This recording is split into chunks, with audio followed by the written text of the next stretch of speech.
আর এছাড়াও মুসা এবং মুহাম্মদ দুজনেই শান্তিতে থাকুন, তারা দুজনেই সে সময় নতুন আইন নিয়ে এসেছিলেন। তবে যীশু খ্রিস্ট বা ঈসা আলাইহিস সালাম কোনো নতুন আইন নিয়ে আসেননি, তিনি আগের আইনকে নিশ্চিত করতে এসেছিলেন। আর পবিত্র কোরআনে এই কথাটা পরিষ্কার বলা হয়েছে। সূরা সাফ অধ্যায় নম্বর 61 আয়াত নম্বর 6। যীশু খ্রিস্ট বা ঈসা আলাইহিস সালাম মরিয়মের পুত্র সন্তান, তিনি ইসরায়েলের সন্তানদের উদ্দেশ্যে বলছেন, ইয়া বনি ইসরাইল, হে ইসরায়েলের সন্তানেরা, আমি একজন রাসূল হিসেবে তোমাদের নিকট এসেছি।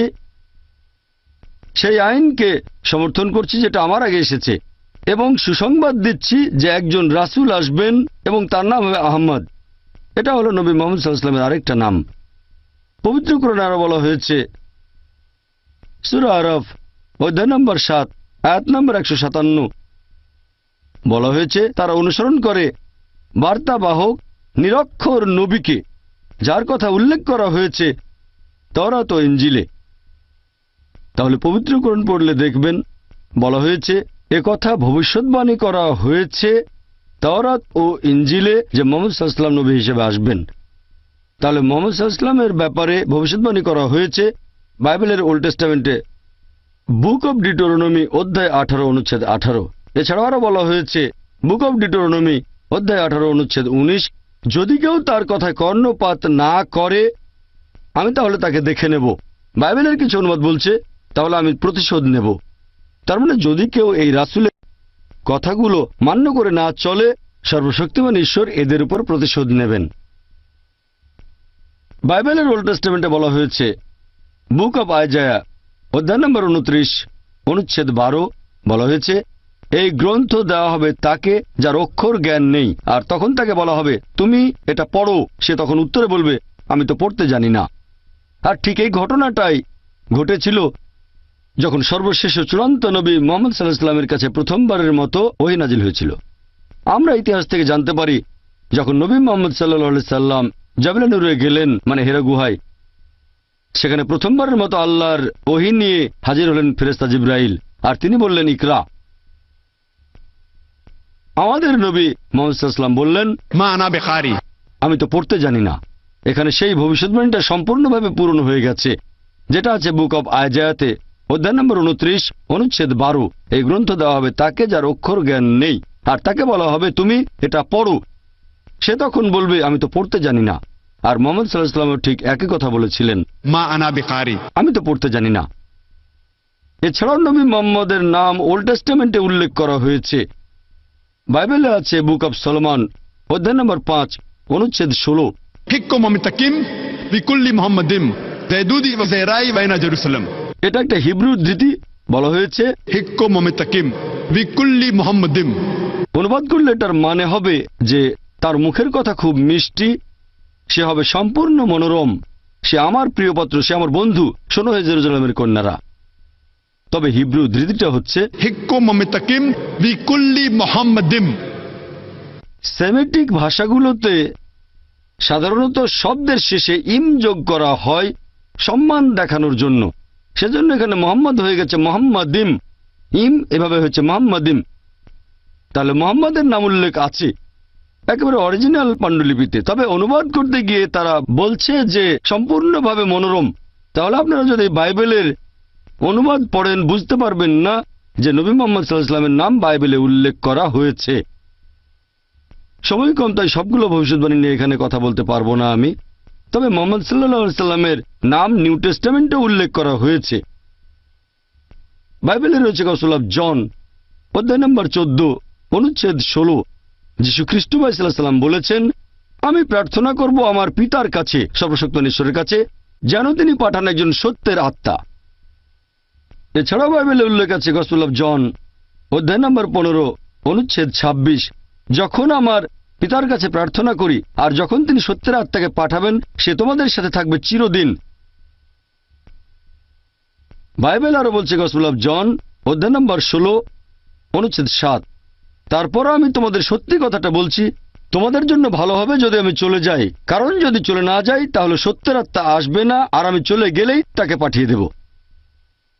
যীশু খ্রিস্ট সাল্লাল্লাহু আলাইহি সাল্লাম বলছেন যে তারপরও তোমাদের জন্য ভালো হবে যদি আমি চলে যাই, কারণ যদি চলে না যাই তাহলে সত্যের আত্মা আসবে না, আর আমি চলে গেলে তখন তাকে পাঠিয়ে দেব। এই সত্যের আত্মা যদি ভালো করে দেখেন, অরিজিনাল পাণ্ডুলিপি যেখানে ভাষাটা অ্যারামাইক, সেখানে শব্দটা প্যারাক্লিট, যার মানে প্রশংসনীয়।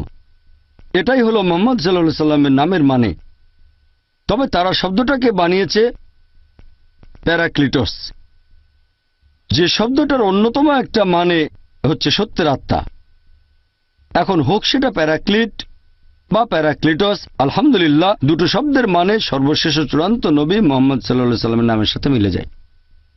কিন্তু অনেক খ্রিস্টান বলে এই ভবিষ্যৎবাণী যে একজন সত্যের আত্মা আসবেন, এটা বলছে পবিত্র আত্মার কথা। যদি ভালো করে দেখেন, এই ভবিষ্যৎবাণীটাই বলা হয়েছে গসপেল অফ জনে অধ্যায় নম্বর 16 অনুচ্ছেদ 7।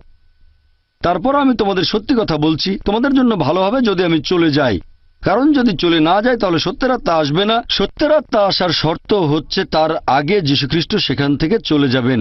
যদি তিনি চলে না যান তাহলে সত্যের আত্মা আসবে না। যীশুখ্রিস্ট চলে যাওয়ার পরেই তাকে পাঠিয়ে দেবেন। তাহলে সত্যের আত্মা আসার প্রধান শর্ত হলো তার আগে যীশুখ্রিস্ট ভাই সাল্লাল্লাহু আলাইহি সাল্লাম এখান থেকে চলে যাবেন। বাইবেল পড়লে আমরা জানতে পারি যীশুখ্রিস্ট পৃথিবীতে আসার আগেও পবিত্র আত্মা সেখানে ছিল। সে একসময় ছিল এলিজাবেথের গর্ভে। যীশুখ্রিস্টের জন্মের সময় পবিত্র আত্মা সেখানে ছিল। পেন্টাকস্টের উৎসবে পবিত্র আত্মা ছিল। তাহলে এই ভবিষ্যৎবাণী দিয়ে কখনোই পবিত্র আত্মাকে বোঝানো হয়নি। এখানে বোঝানো হয়েছে কেবলমাত্র সর্বশেষ ও চূড়ান্ত নবী মুহাম্মদ সাল্লাল্লাহু আলাইহি সাল্লামকে। বাইবেল এছাড়াও বলছে গসপেল অফ জন অধ্যায় নম্বর 16 অনুচ্ছেদ 12 থেকে 14, যীশুখ্রিস্ট তার শিষ্যদের বলছেন, আমি তোমাদের অনেক কিছু সম্পর্কে বলতে চাই, তবে সেগুলো এখন সহ্য করতে পারবে না, কারণ যখন সত্যের আত্মা তোমাদের সামনে আসবে সে তোমাদের সত্যের পথে নিয়ে যাবে। সে নিজের থেকে কিছুই বলবে না, সে যা শুনবে সে কথাগুলোই বলবে। সে তোমাদেরকে ভবিষ্যতের কথা বলবে, সে আমাকে মহিমান্বিত করবে। তাহলে এই ভবিষ্যৎবাণীটা অন্য কাউকে বোঝাচ্ছে না, বোঝাচ্ছে সর্বশেষ ও চূড়ান্ত নবী মুহাম্মদ সাল্লাল্লাহু আলাইহি সাল্লামকে। যিশু বলছেন, আমি তোমাদেরকে অনেক কিছু সম্পর্কে বলতে চাই। যীশুখ্রিস্ট তার শিষ্যদের বলছেন, আমি তোমাদেরকে অনেক কিছু বলতে চাই, তবে সেগুলো এখন সহ্য করতে পারবে না, কারণ যখন সত্যের আত্মা তোমাদের সামনে আসবে সে তোমাদের সত্যের পথে নিয়ে যাবে। সে নিজের থেকে কিছুই বলবে না, সে যা শুনবে সে কথাগুলোই বলবে। সে তোমাদের সত্যের পথে নিয়ে যাবে, তোমাদেরকে সে ভবিষ্যতের কথা বলবে, সে আমাকে মহিমান্বিত করবে। তাহলে এই ভবিষ্যৎবাণী অন্য কাউকে বোঝাচ্ছে না, বোঝাচ্ছে সর্বশেষ ও চূড়ান্ত নবী মুহাম্মদ সাল্লাল্লাহু আলাইহি সাল্লামকে। আমি একটা লেকচার দিয়েছিলাম যেটার বিষয় ছিল মুহাম্মদ সাল্লাল্লাহু আলাইহি সাল্লামকে নিয়ে ভবিষ্যৎবাণী পবিত্র বাইবেলে। আমি ঘন্টার পর ঘন্টা বলে যেতে পারি এই একটা বিষয় নিয়েই। এছাড়াও পবিত্র কোরআনে বলা হয়েছে, সূরা রদ অধ্যায় নম্বর 13 আয়াত নম্বর 38 বলা হয়েছে, লিকুল্লি আজলিন কিতাব, প্রত্যেক যুগেই আমি কিতাব প্রেরণ করেছি, ওহী নাজিল করা হয়েছে। পবিত্র কোরআনে এরকম 4টা আসমানি কিতাবের নাম উল্লেখ করা হয়েছে, তাওরাত, জাবুর, ইনজিল এবং কোরআন। তাওরাত হলো সেই ওহী আসমানি কিতাব যেটা নাজিল হয়েছিল নবী মুসা আলাইহিস সালামের উপর। জাবুর হলো সেই আসমানি কিতাব যেটা নাজিল হয়েছিল নবী দাউদ আলাইহিস সালামের উপর। ইনজিল হচ্ছে সেই আসমানি কিতাব যেটা নাজিল হয়েছিল যীশুখ্রিস্ট ভাই সাল্লাল্লাহু আলাইহি সাল্লামের উপর। আর কোরআন হচ্ছে সর্বশেষ ও চূড়ান্ত আসমানি কিতাব যেটা নাজিল হয়েছিল সর্বশেষ ও চূড়ান্ত নবী মুহাম্মদ সাল্লাল্লাহু আলাইহি সাল্লামের উপর। পবিত্র কোরআনে মাত্র 4টা আসমানি কিতাবের নাম উল্লেখ করা হয়েছে। তবে প্রত্যেক যুগেই আল্লাহ তাআলা আসমানি সহিফা পাঠিয়েছেন। এরকম অনেক সহিফা থাকতে পারে, যেমন ধরেন সুহুফে ইব্রাহিম ইত্যাদি, কিন্তু নাম দিয়ে মাত্র 4টার কথা আছে।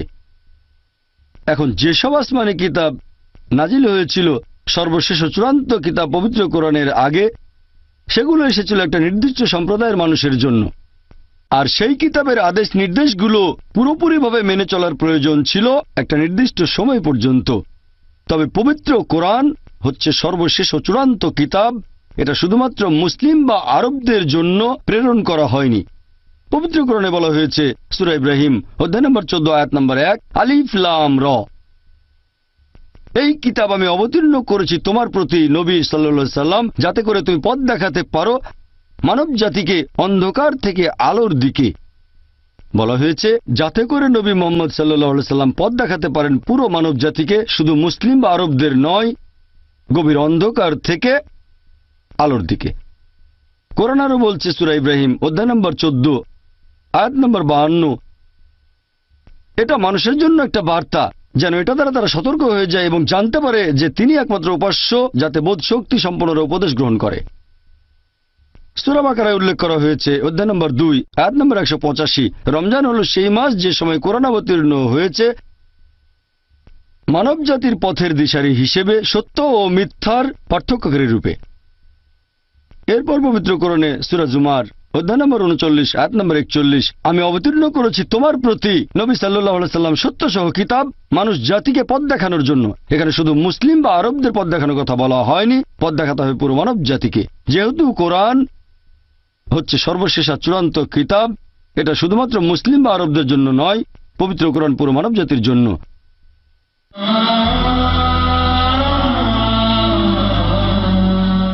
আমাদের প্রিয় নবী মুহাম্মদ সাল্লাল্লাহু আলাইহি ওয়াসাল্লাম বলেছেন, এটা আছে সহিহ বুখারীতে খণ্ড নম্বর 1 অধ্যায় ঈমান হাদিস নম্বর 8।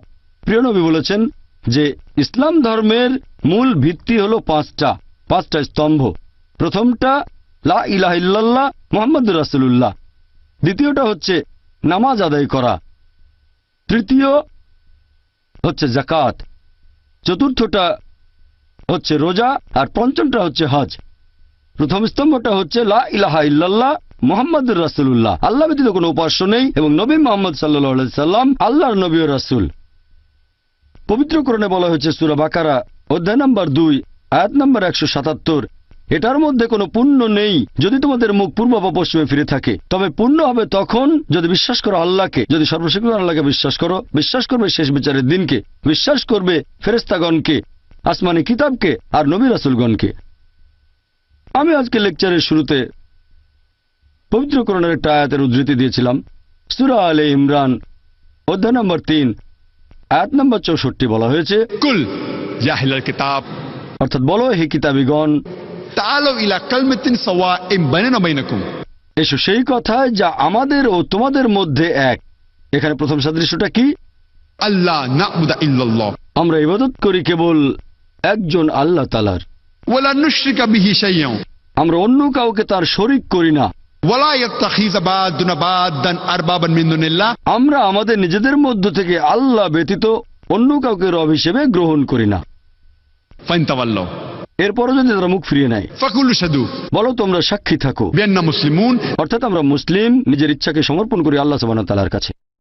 পবিত্র কোরআনের এই আয়াতটা আমাদেরকে দেখিয়ে দেয় কিভাবে ভিন্ন ধর্মের মানুষের সাথে কথা বলতে হবে, বিশেষ করে যারা আহলে কিতাব। বলা হয়েছে, তাআলু ইলা কালিমাতিন সাওয়াইন বাইনানা বাইনাকুম, এসো সেই কথায় যা আমাদের ও তোমাদের মধ্যে এক।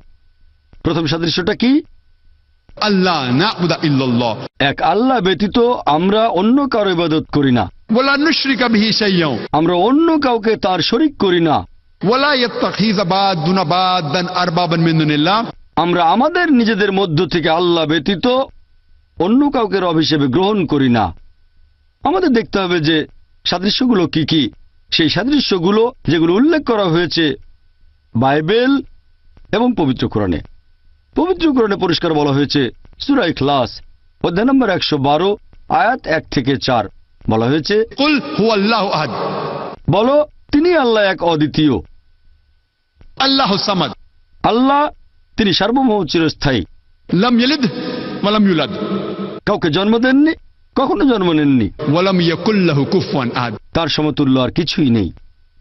এই হলো 4 লাইনের সংজ্ঞা আল্লাহ সুবহানাহু ওয়া তাআলার, সর্বশক্তিমান ঈশ্বরের, যেটা আছে পবিত্র কোরআনে। যদি কেউ এমন দাবি করে যে অমুক মানুষটা হলো ঈশ্বর, যদি সেই লোকটা সূরা ইখলাসের এই 4 লাইনের সংজ্ঞার সাথে মিলে যায়, তাহলে আমরা মুসলিমরা কোনো আপত্তি ছাড়াই তাকে আল্লাহ বলে মেনে নিতে পারবো। প্রথমটা হচ্ছে কুল হুয়াল্লাহু আহাদ, বলো তিনি আল্লাহ এক এবং অদ্বিতীয়। দ্বিতীয়টা আল্লাহুস সামাদ, আল্লাহ তিনি সার্বভৌম চিরস্থায়ী, লাম ইয়ালিদ ওয়ালাম ইউলাদ, কাউকে জন্ম দেননি, কখনো জন্ম নেননি, ওয়ালাম ইয়াকুল লাহু কুফুয়ান আহাদ, তার সমতুল্য আর কিছুই নেই। এই 4 লাইনের সংজ্ঞা সূরা ইখলাস, এটাকে বলা যেতে পারে থিওলজির কষ্টিপাথর। থিও মানে ঈশ্বর, লজি মানে বিদ্যা, থিওলজি মানে ঈশ্বর সম্পর্কে বিদ্যা। সূরা ইখলাস ঈশ্বর তত্ত্বের কষ্টিপাথর। যদি কেউ দাবি করে যে অমুক লোকটা হচ্ছে ঈশ্বর, অথবা মানুষ যেসব ঈশ্বরের উপাসনা করে সেই ঈশ্বরকে সূরা ইখলাস দিয়ে পরীক্ষা করে দেখেন। সে যদি সূরা ইখলাসের এই 4টা পরীক্ষায় পাশ করে, আমরা মুসলিমরা তাহলে কোনো আপত্তি ছাড়াই সেই লোকটাকে আল্লাহ বলে মেনে নেব। একই ধরনের কথা বাইবেলেও আছে। বাইবেলের ওল্ড টেস্টামেন্টে বুক অব ডিউটেরোনমি অধ্যায় নম্বর 6 অনুচ্ছেদ 4 নবী মুসা আলাইহিস সালাম বলছেন, شما إسرائيلو أدنى الحين وأدنى خد। এটা হিব্রু ধৃতি, যার মানে শোনো হে ইসরায়েলবাসী, ঈশ্বর আমাদের প্রভু কেবলমাত্র একজন। একবার যীশু খ্রিস্ট সাল্লামকে প্রশ্ন করা হলো ঈশ্বরের আদেশগুলোর মধ্যে প্রথমটা কি। যীশু সেই উত্তরটাই দিলেন যেটা আগে বলেছিলেন নবী মুসা আলাইহিস সালাম। এটা আছে গসপেল অফ মার্কে অধ্যায় নম্বর 12 অনুচ্ছেদ 29। যীশু খ্রিস্ট তখন উত্তরে বললেন, شما إسرائيلو أدنى الحين وأدنى خد। শোনো হে ইসরায়েলবাসী, ঈশ্বর আমাদের প্রভু কেবলমাত্র একজন। পবিত্রকরণে বলা হয়েছে সূরা নিসা অধ্যায় নম্বর 4 আয়াত নম্বর 48 যে আল্লাহ সুবহানাহু ওয়া তাআলা সর্বশক্তিমান ঈশ্বর, যে পাপকে কখনোই ক্ষমা করবেন না সেটা আল্লাহর সাথে অন্য কাউকে শরীক করা। অন্য যে কোনো পাপ তিনি চাইলে ক্ষমা করতে পারেন, তবে যদি কেউ আল্লাহ তাআলার সাথে অন্য কাউকে শরীক করে তাহলে সে খুব ভয়ঙ্কর পাপ করেছে। পবিত্র কোরআনে আরো বলা হয়েছে সূরা নিসা অধ্যায় নম্বর 4 আয়াত নম্বর 116 যে আল্লাহ সুবহানাহু ওয়া তাআলা কখনোই তার সাথে অন্য কাউকে শরীক করা পাপ ক্ষমা করবেন না। অন্য যে কোনো পাপ তিনি চাইলে ক্ষমা করতে পারেন, তবে যদি কেউ আল্লাহ সুবহানাহু ওয়া তাআলার সাথে অন্য কাউকে শরীক করে সে তাহলে ভীষণভাবে পথভ্রষ্ট হয়। তাহলে ইসলাম ধর্মে সবচেয়ে বড় পাপ সর্বশক্তিমান আল্লাহর সাথে অন্য কাউকে শরীক করা, আল্লাহ তাআলার পাশাপাশি অন্য কারো ইবাদত করা। আর একই রকম কথা আছে বাইবেলের মধ্যেও। বুক অব এক্সোডাস অধ্যায় নম্বর 20 অনুচ্ছেদ 3 থেকে 5 বলা হয়েছে যে সর্বশক্তিমান ঈশ্বর বলছেন, তোমরা আমার পাশাপাশি অন্য কোনো দেবতার উপাসনা করবে না, তোমরা আমার কোনো প্রতিমূর্তি তৈরি করবে না যেটার সাথে কোন রকম সাদৃশ্য আছে আকাশমণ্ডলীর উপরে, নিচের পৃথিবী বা তার নিচে পানিতে কোনো কিছুর। তোমরা তাদের সামনে নতজানু হবে না, তাদের সেবা করবে না, কারণ আমি তোমাদের ঈশ্বর তোমাদের প্রভু খুব ঈর্ষাপরায়ণ। একই কথা আবারও আছে বুক অব ডিউটেরোনমি অধ্যায় নম্বর 5 অনুচ্ছেদ 7 থেকে 9। সর্বশক্তিমান ঈশ্বর বলছেন, তোমরা আমার পাশাপাশি অন্য কোনো দেবতার উপাসনা করবে না, তোমরা আমার কোন রকম মূর্তি তৈরি করবে না যেটার সাথে কোন রকম সাদৃশ্য আছে আকাশমণ্ডলীর উপরে, নিচের পৃথিবী বা তার নিচে পানিতে কোনো কিছুর। তোমরা তাদের সামনে নতজানু হবে না, তাদের সেবা করবে না, কারণ আমি তোমাদের ঈশ্বর তোমাদের প্রভু খুব ঈর্ষাপরায়ণ। পবিত্র কোরআনে পরিষ্কার বলা হয়েছে সূরা মাইদা অধ্যায় নম্বর 5 আয়াত নম্বর 72 لقد كفر الذين قالوا إن الله هو المسيح ابن مريم। তারা ধর্মের অবমাননা করে, তারা কুফরি করে যারা এরকম বলে যে আল্লাহ হলেন যিশু মরিয়মের পুত্র সন্তান। কোরআন বলছে তারা ধর্মের অবমাননা করছে, তারা কুফরি করছে যারা এরকম বলে যে আল্লাহ হলেন যিশু খ্রিস্ট মরিয়মের পুত্র সন্তান। وقال المسيح অথচ মসিহ বলেছেন, يا بني إسرائيل হে বনী ইসরাইল, اعبدوا الله আল্লাহর ইবাদত করো, ربي وربكم তিনি আমারও তোমাদের প্রভু। إنه مشرك بالله যদি কেউ আল্লাহর সাথে অন্য কাউকে শরীক করে فقد حرم الله عليه الجنة আল্লাহ তার জন্য জান্নাত নিষিদ্ধ করবেন, ومأواه النار وما للظالمين من أنصار। আর জাহান্নাম হবে তার আবাসস্থল এবং তাদের জন্য পরকালে কোনো সাহায্যকারী নেই। যিশু আলাইহিস সালাম বলেছেন, إنه مشرك بالله যদি কেউ আল্লাহর সাথে অন্য কাউকে শরীক করে فقد حرم الله عليه الجنة আল্লাহ তার জন্য অবশ্যই জান্নাত নিষিদ্ধ করবেন, ومأواه النار وما للظالمين من أنصار। আর জাহান্নাম হবে তার আবাসস্থল এবং তাদের জন্য পরকালে কোনো সাহায্যকারী নেই। সবচেয়ে বড় পাপ ইসলাম ধর্মে, পাশাপাশি খ্রিস্টান ধর্মেও আল্লাহর সাথে অন্য কাউকে শরীক করা। তবে দুর্ভাগ্যের কথা, আমাদের আশেপাশে এরকম অনেক খ্রিস্টান ভাই বোন আছেন যারা বলেন যে যীশু খ্রিস্ট নাকি নিজেকে ঈশ্বর বলে দাবি করেছেন। সত্যি বলতে যদি বাইবেল পড়েন, গোটা বাইবেলে একেবারে পরিষ্কার করে বলা এমন একটা অনুচ্ছেদও পাবেন না যেখানে যীশু খ্রিস্ট সাল্লাম নিজেই বলেছেন যে আমি ঈশ্বর বা তোমরা আমার উপাসনা করো। আমি এই কথাটা আরেকবার বলছি, যদি আপনারা বাইবেল পড়েন, গোটা বাইবেলে একেবারে পরিষ্কার করে বলা এরকম একটা অনুচ্ছেদ খুঁজে পাবেন না পুরো বাইবেলের মধ্যে যেখানে যীশু খ্রিস্ট তিনি শান্তিতে থাকুন নিজের মুখে বলেছেন যে আমি ঈশ্বর বা তোমরা আমার উপাসনা করো। সত্যি বলতে যদি বাইবেল পড়েন, যীশু খ্রিস্ট তার নিজের মুখে বলেছেন।